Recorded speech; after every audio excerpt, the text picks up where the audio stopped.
And good afternoon, everyone. We are here with Jennifer Ann Gordon. And I have to say, sorry about this morning. The show had to get canceled due to technical difficulties, but we are here this afternoon for sure. So I want to say welcome to Jennifer. And if you can, tell us about what you write in.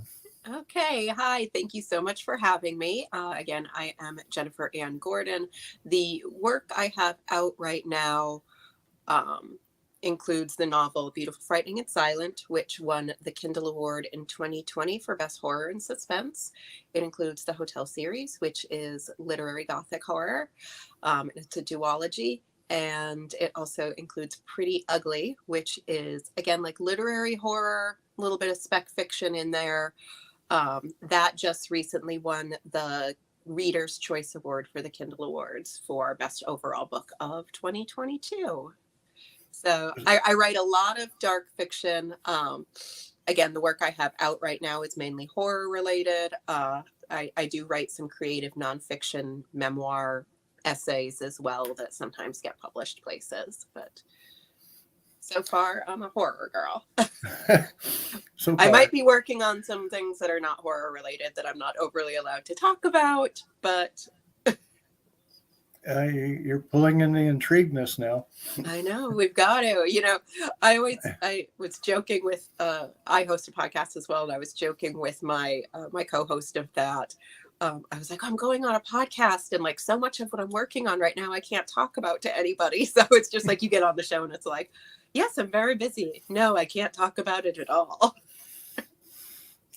I do know the feeling quite well. So what intrigued you to start writing horror?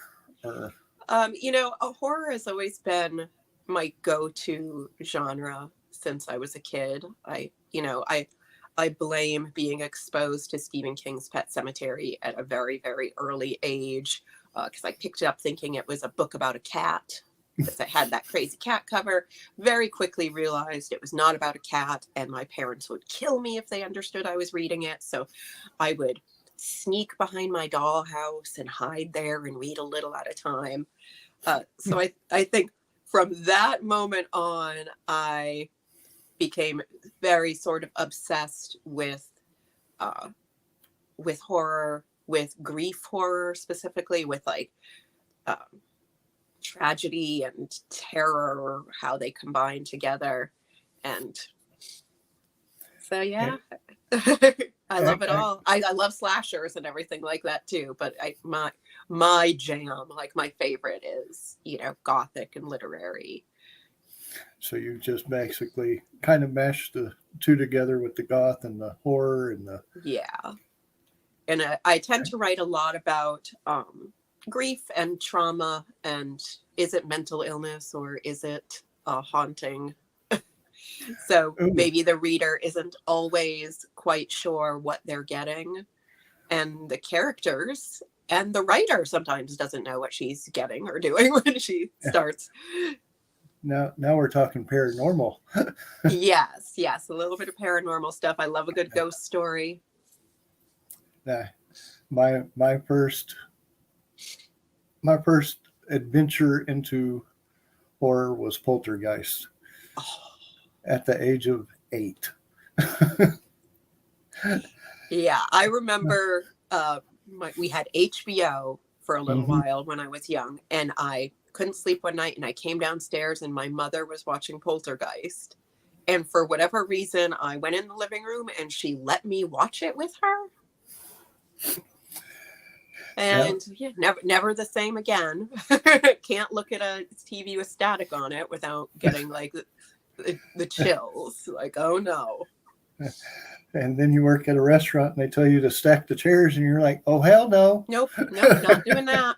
Not doing that. That is like the scariest part, I feel like, in that movie. Mm-hmm. I was just talking about this the other day with somebody. Weirdly, we were talking about Poltergeist, and I was like, it's the chairs. Not like when he rips his face off or, Nope. It's the chairs. It's the chairs. Now, I can tell you a little something that could be even scarier is that is actually based on a true story from the Houston area. So, yeah. Well, I won't say that they went into all that, but they did basically move the cemetery without moving the graves. So yeah, that freaks me out so bad. Mm-hmm. But let's talk a little bit about your podcast. Let's get a little bit of everything going on here. Yeah. So I host a podcast called Vox Vomitus. We tend to go live on Wednesdays at 6 p.m. Eastern time. It is fake Latin for word vomit. My co-host Allison Martine and I talk to best-selling authors about what went horribly wrong on the way to it going right. So we've been very lucky to have amazing authors that we've idolized our whole life. Charlene Harris, James Rollins, Josh Mallerman, Paul Tremblay, Carol Goodman, Wendy Webb, more and more. We get to like talk to these people who I've read every single one of their books, and sometimes we have a cocktail with them and we talk about, the glamour of the writing cave, I guess. The moments when we're pulling out our hair or when we have to delete 30,000 words because they don't make sense. And those are the nightmares. Those are the nightmares. Like when you read through a draft, your vomit draft, your first draft, and you're just like, it doesn't make sense. Like, how did I think it was going to make sense? Can I make it make sense? And you try. And so sometimes then it goes worse when you're like, nope. You have to delete whole characters, whole plot lines. The whole shebang. I won't go into it, but I have done that with my third book. So it's like, no, I can't do this. Yeah. But I think I also read somewhere that you actually helped with the Bram Stoker Awards.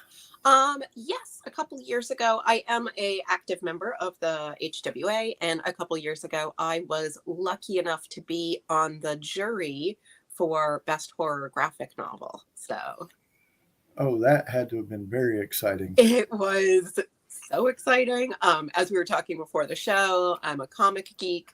So when I got asked to be on graphic novels, I was just like, oh, this is my dream. Horror, comics, getting tons of free graphic novels. And it was so hard because you read so much for it and having to you have 40 books and to rate them in order is so difficult. It's really easy to go, okay, these are my top 5. And it's really easy to say, these are my least favorites. But those 30 in the middle, I was like, I have to rank these? That I could see a lot of difficulty with that. Yeah. And especially because horror is so subjective. And the genre itself is so huge because it can be anything from a very subtle, quiet ghost story to an all-out slasher to a Lovecraftian monsters to aliens to just something that's kind of off, and there's a place for all of it, but it's so hard to stack those things next to each other. So I guess how would you rate stuff like that? Would you, because I don't know if you would have to. Do they give you a guideline or you have to do it? Okay. So the guideline is what you have to go back through. Yes. Yeah. So it's not your personal opinion and then they try to compare it to others. It's both. But, it was pretty amazing. When we got back, the results of everybody on the jury, so many of us had the same 5 favorites. That And I was like, that's really interesting. And I think that proved that we were trying to look at it from outside of us. Mhm. Like, what legitimately was the best art, the best storytelling, the most original, a voice we haven't heard, a monster we haven't seen before. I'm trying to think with graphic novels how it. I guess you can do it, but the suspense would be, I think, would be a little bit harder to describe in a graphic novel. Yeah, it is.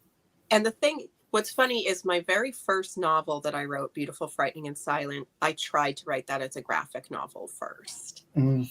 And it, like, I had like this vision of what I wanted it to be. And I couldn't make it work. I couldn't make it work. So then when I thought it was everything besides a novel. I thought it was a play. I thought it was a graphic novel. I thought it was a film. And then, I kept having this story in my head for like 20 years. And finally I was just like, I'll just write it. Maybe it's a short story. And it turned into my first novel and it won a bunch of awards. And I was just like, oh, I guess it's a horror novel. And that's the way you decide. Yeah. But 20 years is a long time to get that to go. That had to Yeah. have been. I What? spent a lot of time with that book in my head. And again, I first came up with the loose idea of it when I was in college and I went to school for theater. Mhm. And I was like, I'm going to write a 3-person play. It's going to be a ghost story. It's going to be great. But, I forgot that I had no money at all. There was like no way to do like the special effects and the lighting and anything that it would need to Mhm. turn a blank stage into a crumbling Victorian old boarding house that's filled with ghosts and tons of rooms and a storm. Uh, That would be a good play, though. I know. I think about it. Like now that it's a book, I still think, now I think I could go back and turn it into a play. Now I could go back and turn it into a graphic novel because I have what is supposed to happen. It's on the page, how it's supposed to look, what the characters are supposed to say and do. Well, if you ever do that, let us know. I will. I'm calling all artists who are willing to work for nothing. That one's going to be hard to I know. find. I know. It's the worst. It's the worst to be like, I can't pay you. And usually they say, okay, nice knowing you. Yeah. And I don't blame them because I've been approached a lot by people who are like, hey, will you ghostwrite such and such thing for me? And I'm like, okay, what are you paying? And they're like, oh no, you would just like, oh, no. No, I'm like, no, that's not how that works. I don't just. no, definitely not. If you're getting my time, I'm getting your money. That's the best way to. And I mean, I hate to word it like that, But it's true. It's true. We it's have true. to, as artists, as Yes. creatives, Mm-hmm. we have to put worth on what we do. Mm-hmm. It's like that whole thing. You can't buy milk with exposure. You can't like No. go into the grocery store or pay your electric bill with like Goodreads reviews. Oh, that would be so nice. I don't know, depending on the review. I I had one that was worth 1,000 words. I actually had a Western that they actually said was too violent. So it's like, okay, All right. Westerns are usually shoot 'em ups, but okay. Well, and like we mentioned it before, like horror can be so many different things. And Hmm. I've gotten reviews where people are like, just because this is a ghost story doesn't make it horror. This wasn't horror enough. This didn't scare me, so it's not horror. And I'm like, oh You do have the gosh. different levels, Yeah, different tiers, I guess would be the best way to put it. exactly. And I'm a lover of all different types of horror. So, where can people find you? The easiest place to find me, where all of my social media is kind of conglomerated, is on my website, which is jenniferannegordon.com. And that's Anne with an E, like Anne Rice, or Anna Green Gables. So jenniferandgordon.com, that has links to where you can buy all my books. It has links to my social media. It has some of my press clippings, some of my artwork, and some of my photography. So a little bit of everything is on there. Now, can they get signed copies of your book from you there? Or? They can send me a message, and I am certainly willing to ship books to people. I don't have a little technical store on my website yet. Okay. Okay. It's one of those things I keep saying, I've got to do that. And now it's been years and I still haven't done it.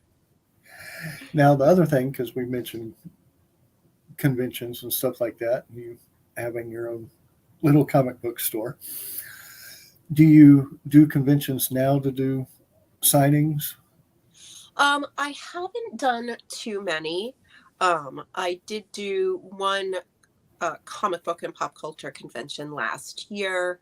I am on the committee for the New England Crime Bake Festival, which is a crime writing convention that takes place in Boston every year on Veterans Day weekend, and I'm on the committee for that. So that is kind of my main thing that I do right now, but I'm hoping this summer I'm going to branch out and maybe go to like BoucherCon or someplace like that, or Thriller Fest.